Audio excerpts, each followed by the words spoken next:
Welcome to Jets Talk. My name is Ryan. I'll be your pilot. If you're new here, hit that subscribe button. If you've been here before, welcome back. I love having you here. Boys and girls, I want to talk a little bit about Aaron Rodgers' appearance on the Pat McAfee show today. I want to get into the clip that he was talking about. He says he's trending upward from a rehab perspective. I'm looking forward to getting into it with you guys. We'll do about a half-hour live stream, and then I got dinner over at the in-laws' house. So brief live stream right here. But let's hop into the video. We'll listen to this first and discuss on the other side. So this is Aaron Rodgers on the Pat McAfee show today, talking about trending upward. I usually like to be the one taking care of people, and so this is the time for me to just kind of sit and receive and try and find some joy in the process. It's tough though. It's tough. It's not easy, but there's been some progressions with the rehab the last couple of days, so that kind of gets the hope meter kind of trending upwards a little bit, the joy meter trending up a little bit. So he says the hope meter and the joy meter is trending up due to some developments in rehab over the last few days. So it gets me, look, I'm excited. Anything that says he's trending in the right direction with his aggressive timeline of I'm not saying anything's impossible or anything is possible makes me have hope that if the Jets can somehow figure it out and somehow make it to the playoffs or get near the playoffs or whatever, then maybe this guy might be coming back. And I know it's hopeful thinking and wishful thinking, and this guy's probably not coming back till next year.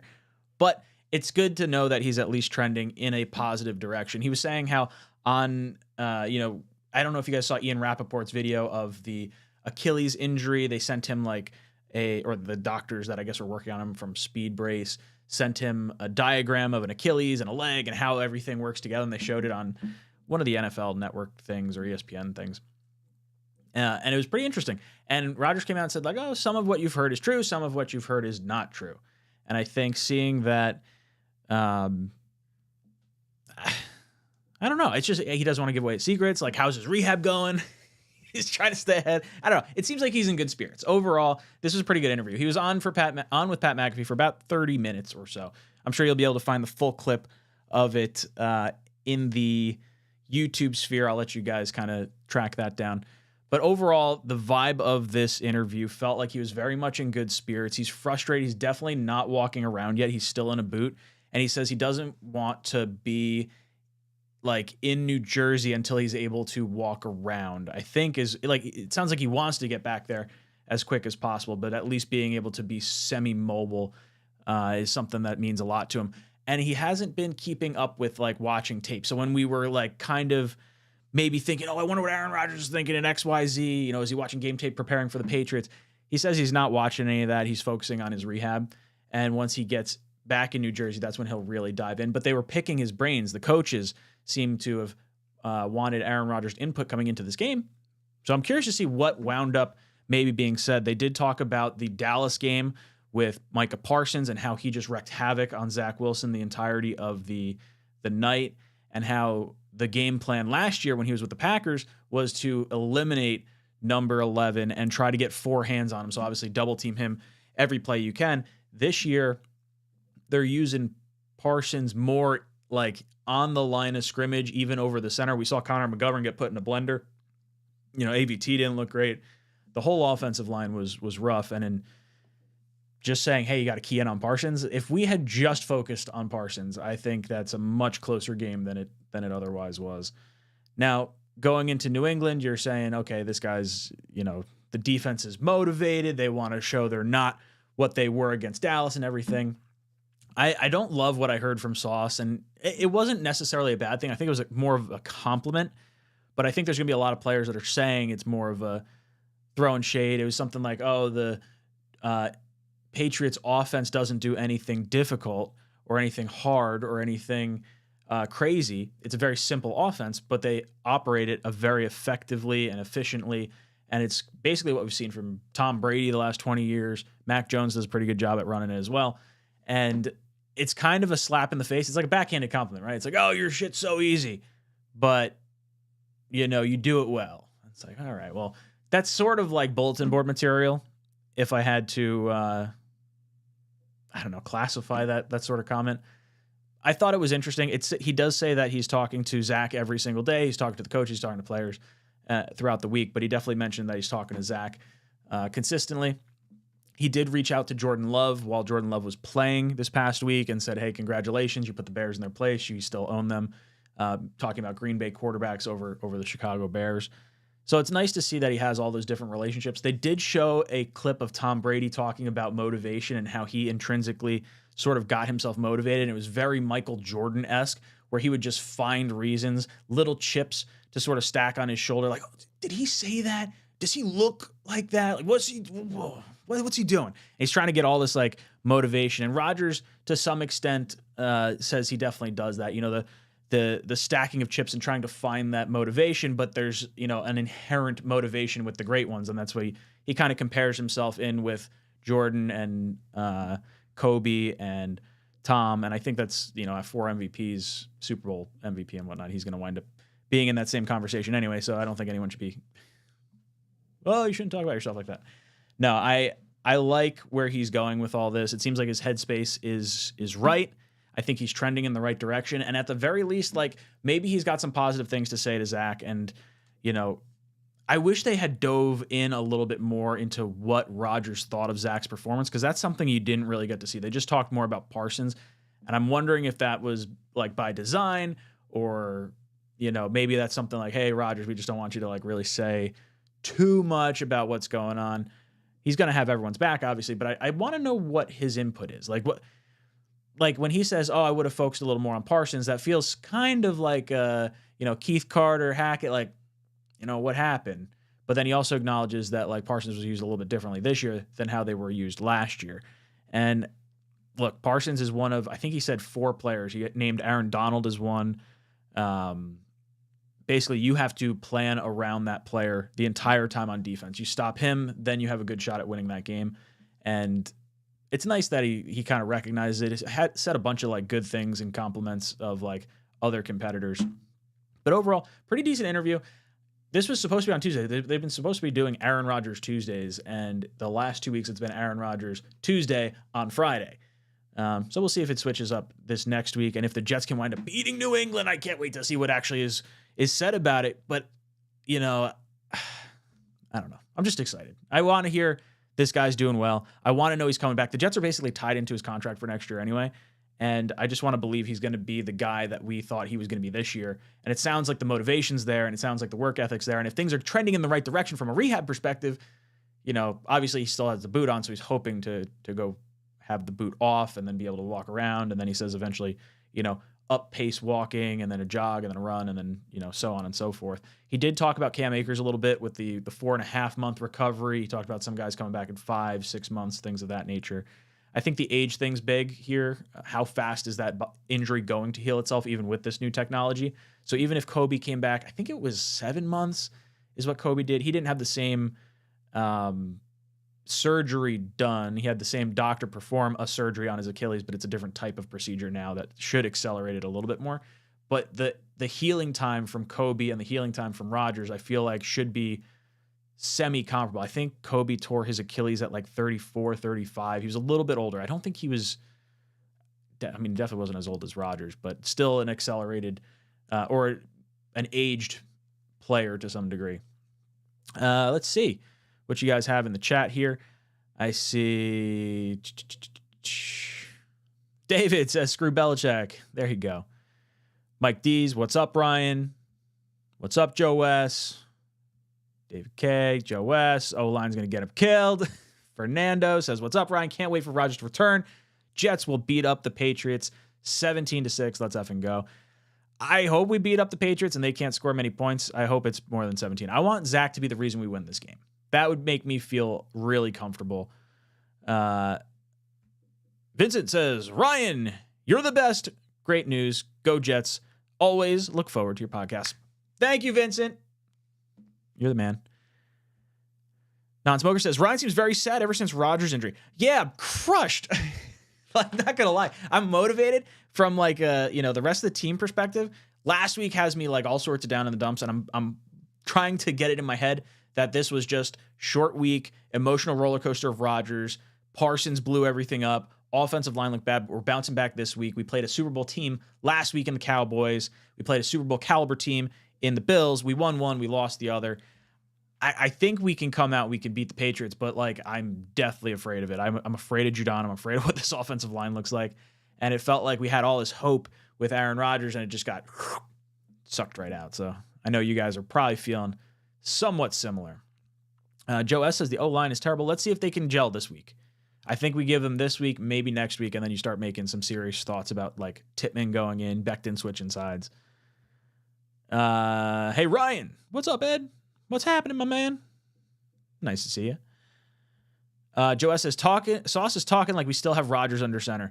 Yeah, I like that he has a confidence, though, because in some capacity you're saying he has a confidence that the Jets can win with Zach at the helm. And I think that's true. I mean, you look at how they performed last year in both games against the Patriots, and if Zach plays to just bad quarterback play, we probably win either one of those games. He just can't play worst quarterback in the NFL bad. So let's see. Ed says, if we lose this weekend to the Pats, the fan base will go into meltdown. Robert Saleh and Hackett better have the offensive line much more prepared for this game than the last outing. Yeah, I feel like you need to win this one, not convincingly, but like it can't look super ugly because the Jets fan base feels like it was like about to spiral, and I'm hoping, Brees gets on a run and has 100 yards, all-purpose yards, and then we can just kind of forget some of the touches things. And I want Zach to be the reason we win. I want him to hit a big throw or have a high completion percentage. He doesn't have to do everything crazy. I just want to win. I don't care if he's I don't need 300 yards from Zach Wilson, but I want it to look, kind of impressive. Wow, Zach made that throw. Wow, Zach scored that touchdown. That was a greatly, really nicely thrown ball. That's what I want to see, because I am afraid that the fan base is going to start going into meltdown mode, and it's too early in the season for us to start talking mock drafts. Joe S. says, Hackett is on the hot seat already. Nah, he's not. As long as Rodgers is here, Hackett's going to be here, so he's not going anywhere. David B. says, Chiefs football, Mahomes for life. David! What the heck? What the heck? They're really good. Raging Jets fan says, just popped in. What happened on the Pat McAfee show? Basically, Rodgers said he was trending upwards. From his rehab perspective, he is still in a boot, so you're not going to get him, running around anytime soon. But he says he's trending in the right direction, trending upwards. And at the very least, it gives us something to be hopeful and talk about. TF Breezy, Zach isn't winning the game, the defense is. Well, yeah, the defense, the running game, all that. But I want Zach to be the reason we, a big part of the reason. Because I don't want to have to trade for a quarterback. That's my thing. I want Zach to be the guy. Because if he's not the guy and the team wins and Zach looks bad, they're definitely making a move for a quarterback, which may not be the worst thing, depending on how you're kind of feeling. But I would like to believe Zach's going to be the guy.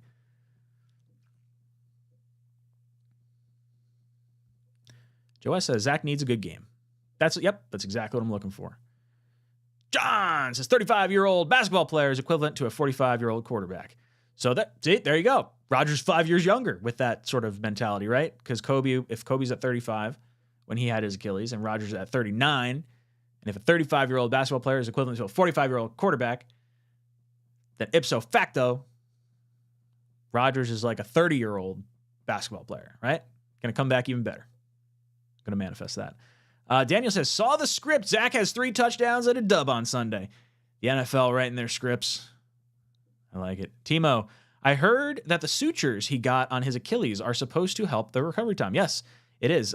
We looked at something right after Rodgers was hurt. It was called Bio Brace, and it was like more of a kind of like a sponge-like material that helped the process heal really well. Well, he wound up getting something similar to that called the Speed Brace, or at least that's what it seems like he got. Rodgers in today's interview said something along the lines of not everything that's being reported is accurate about his surgery, but basically, yeah, the sutures that he apparently got, according to Ian Rappaport, are going to help speed along this process. And it makes me feel a lot better about it. Mike D's Life, how's the baby doing? 1 p.m. Jets game. Yes. Yeah, 1 p.m. Jets game. Very excited. Shay's doing well. She's at daycare. Becca's actually going to pick her up right now.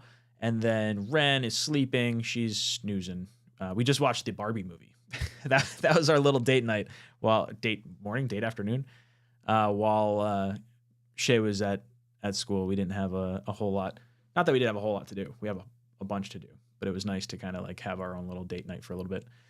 Joe S. says, Brown has a hip injury. Yeah, it sounds like he's going to be playing, but I'm definitely concerned and anticipating Billy Turner probably being ready to hop in at left tackle if he needs to. I don't know if they would. I don't think they're going to move Becton from right tackle to left tackle right now. I think it would take a week or two for that to happen. But I don't know. Brown didn't look great last week, and Brown with a hip injury sounds like it's worse. Mike D says, O-line coach needs to go. I just hope the O-line looks better. I'm hoping last week was just defensive juggernaut versus a gelling offensive line. Dakota says, can the entire offensive line soon, besides AVT and Max? Look, I want to see Becton out there. I want to see Tippmann out there.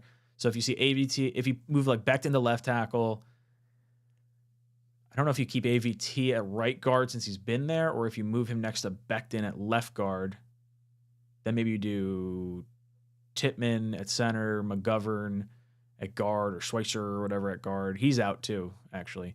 And then Max at right tackle. I do want to see a young offensive line out there. Dakota says, and besides Tippmann, of course. Vinster says, I'm 5'6", 160 pounds, at the gym 5 days a week, and was working on my footwork today. Let me play tackle.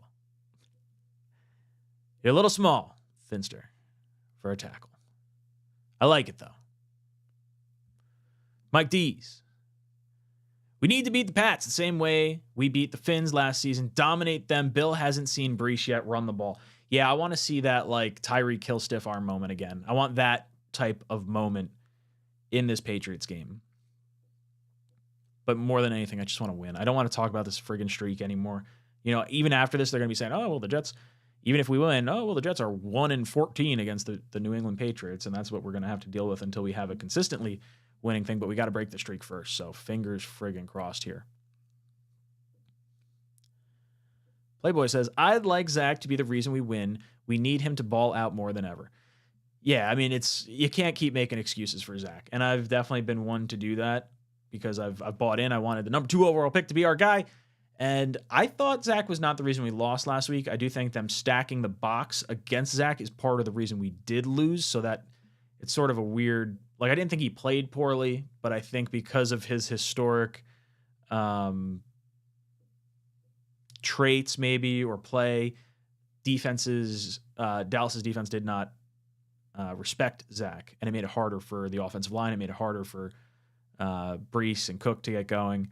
But I think Zach overall played relatively all right last week until the fourth quarter. KJ says, what do you think about Salah saying it would be irresponsible to put Becton at left tackle and Brown is going to play even though he is unhealthy? I actually did not hear the irresponsible quote. I did hear that they didn't want to move Becton over to the left-hand side. So without having heard the type of context that it was said in, I'm a little leery to make too much of a comment or statement on it. But I could tell you this. I would like to see Becton moved over to left tackle if Brown can't hold things down this week. And if you think Brown, in an unhealthy capacity, is still good at left tackle, then please, please, please put Jeremy Ruckert on that side to try and neutralize Judon and any pass rush coming off that side. Because right now, that's where I would target if I were a defense to try and attack this Jets offense. Either there or McGovern under center, and you try to get pressure right up in Zach's face and then force him to make mistakes. You got to give the offensive line some help. I don't want to see 5-on-5 because they can't handle it. You need to have a sixth blocker in there.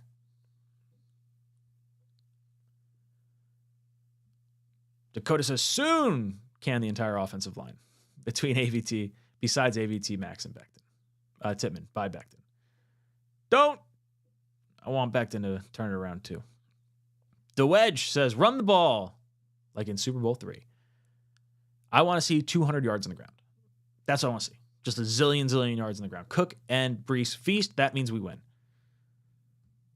KJ says, put Darrelle Revis at left tackle. He looks able. Revis got himself a little bit of a belly. He's earned it. Timo.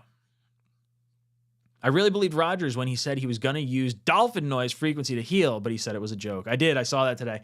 I was like, tell me this is like a thing. Because for like the last week, I've had buddies text me and they're like, oh, yeah, he's just going to, Rodgers isn't going to be allowed at SeaWorld anymore because he's just going to be dunking his feet in the dolphin tank. I am happy to know like that was a joke. So that way it wasn't like, total batshit craziness. So that makes me feel maybe a little bit better. I never know what to believe. Like when Rodgers says something, you don't know whether he's being 100% truthful in what he believes or if he's yanking your chain and trolling you because he says it with such a deadpan face. And even like his smirks are like, was that truth or not? Dakota says, Rodgers, we need you, along with a new offensive line that isn't high school caliber. We're gonna get some players this offseason, I think. Some older offensive linemen that are still like they want to make a final push for a ring. Douglas tried to get offensive linemen in here. Tooney, Conklin, Brown, all offered more money, all went to different teams. And that's because we didn't have a quarterback at the time. Mike Lee says, practice positivity. When we win, we're 2-1 without Rodgers. They waxed about how we would be 0-9 last season after a tough start. We got this. We win here, we're 2-0. That's what you're saying. I got you. Mike D says, can we get Bawden in the game? I don't know why you're saving a roster spot for Bawden if he's only going to play like 3-4 snaps. Or 2 snaps, I think is what O'Leary said in the last game. Playboy says, let's put Greenbean at left tackle. He's able. Greenbean, I had so many people reach out to me today, and I texted Matt and Greenbean about this. And I guess the Jets or Funko Pop, whatever, released a Santa Jets Funko Pop. And I had so many people reach out to me and say, hey, look, it's Greenbean. I was like, well, I might have to get one of these Funko Pops now because I'd love to have a little Santa Greenbean like sitting in my office somewhere.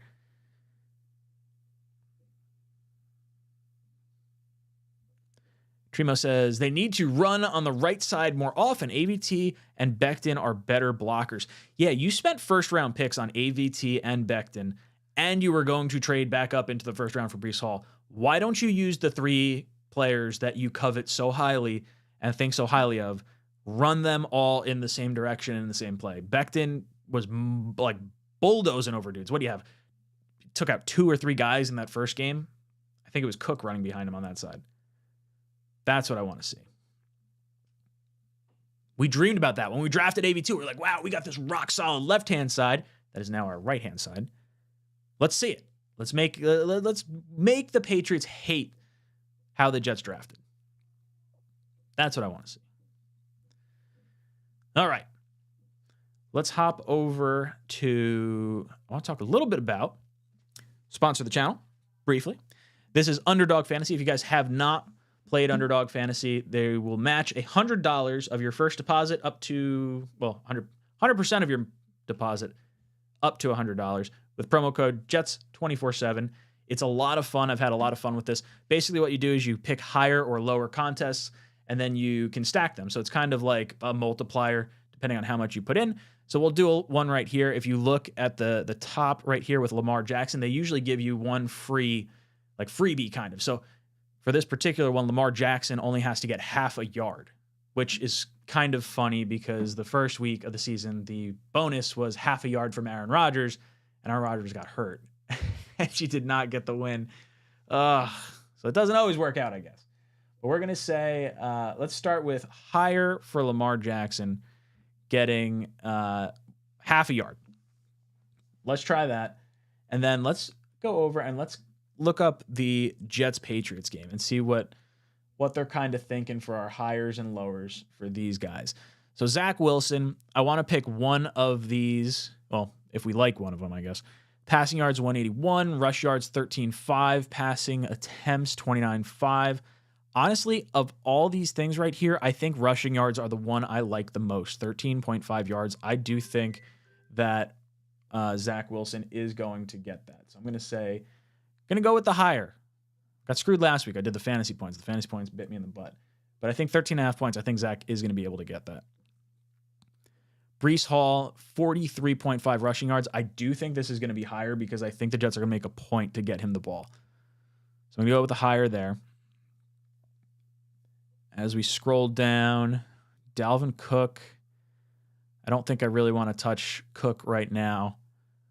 Garrett Wilson, 4 receptions. I'm afraid to look too far into the receiving stats. Like the rushing yards for Zach, I do think are feasible. I'm nervous to go on the higher on that. I'd rather almost like bet against all our Jet players and then be like pleasantly surprised I was wrong for everything.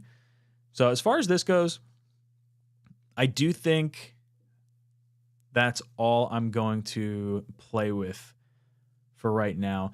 Let's take a look at the Patriots and see what the Patriots contests are. Mac Jones, 213 passing yards. Let's see, rushing yards, 7.5. Interceptions.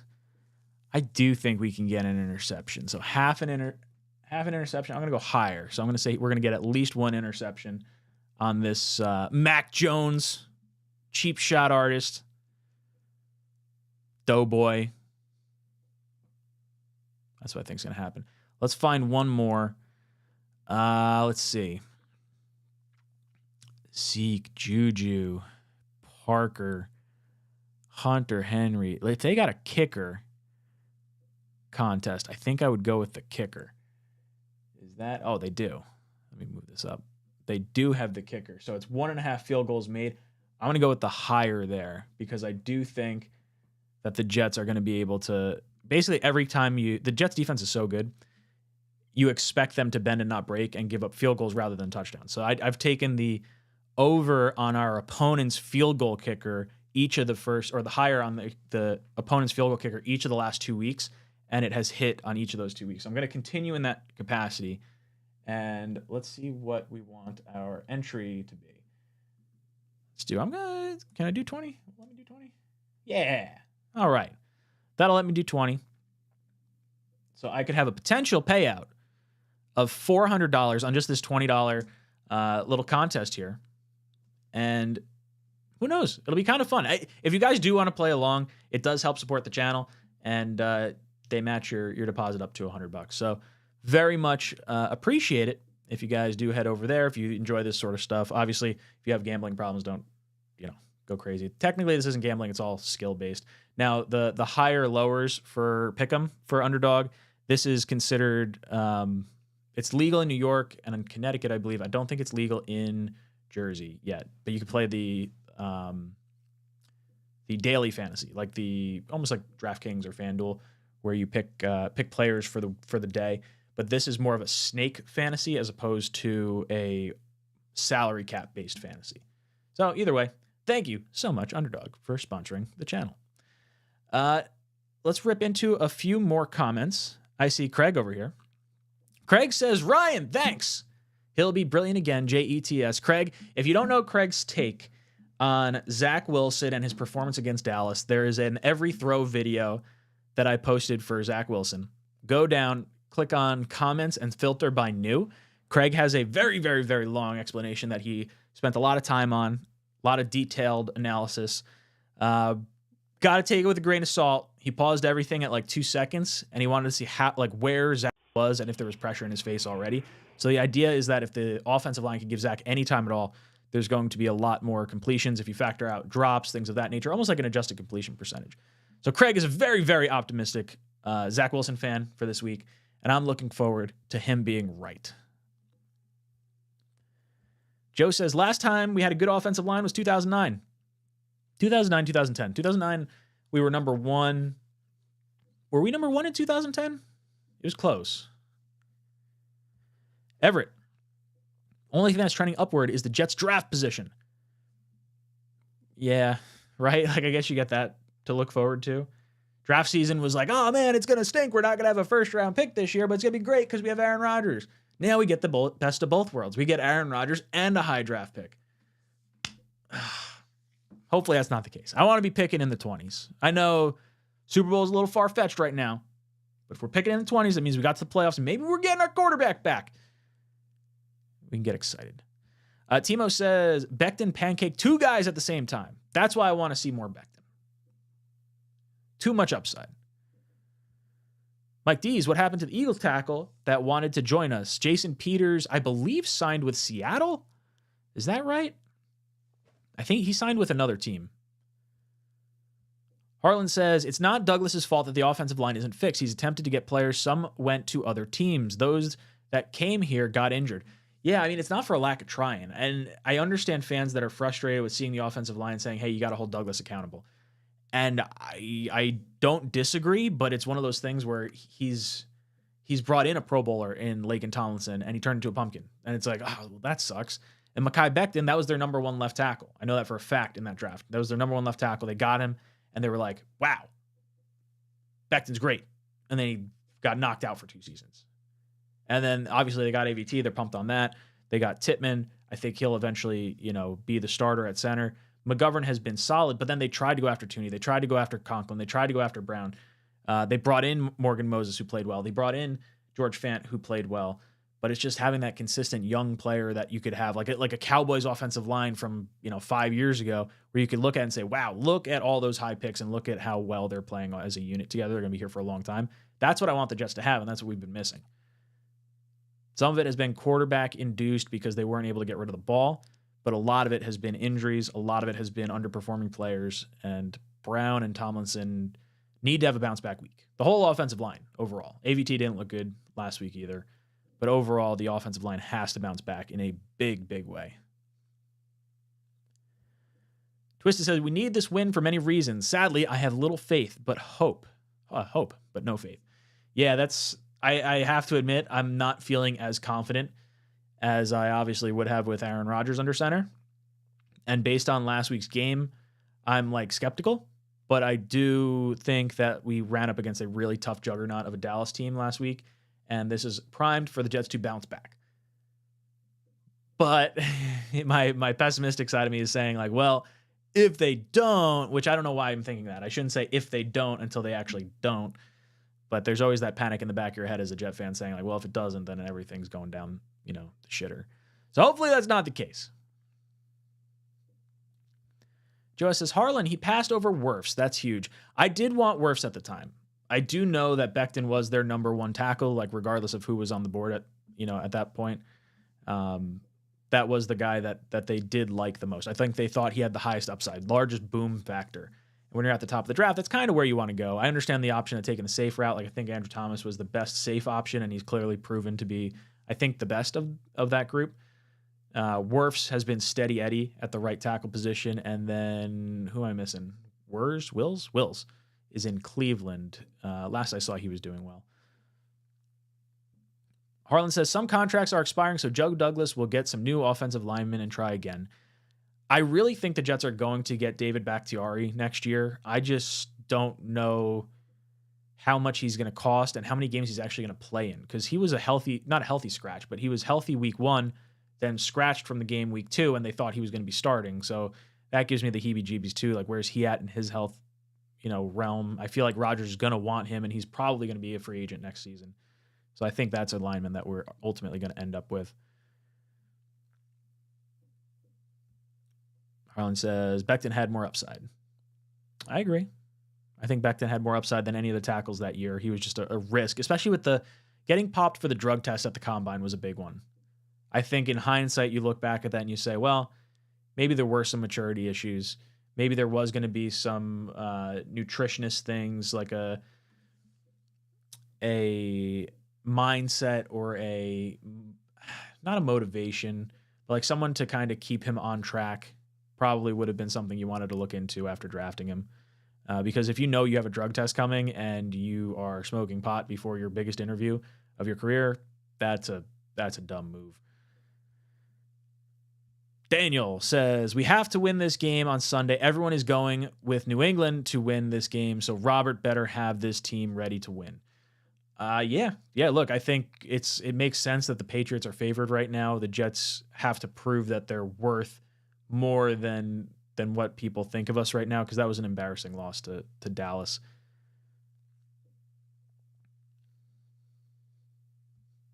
Playboy says, upside is we keep our first for right now. Yeah, we do. We keep our first. I am looking forward to that. I'm not going to lie. But I'd much rather have Rodgers out there and not have a first. Talking about Jason Peters, Timo says he did sign with Seattle's practice squad. Dakota says, Kirk thuggin' time behind this high school offensive line.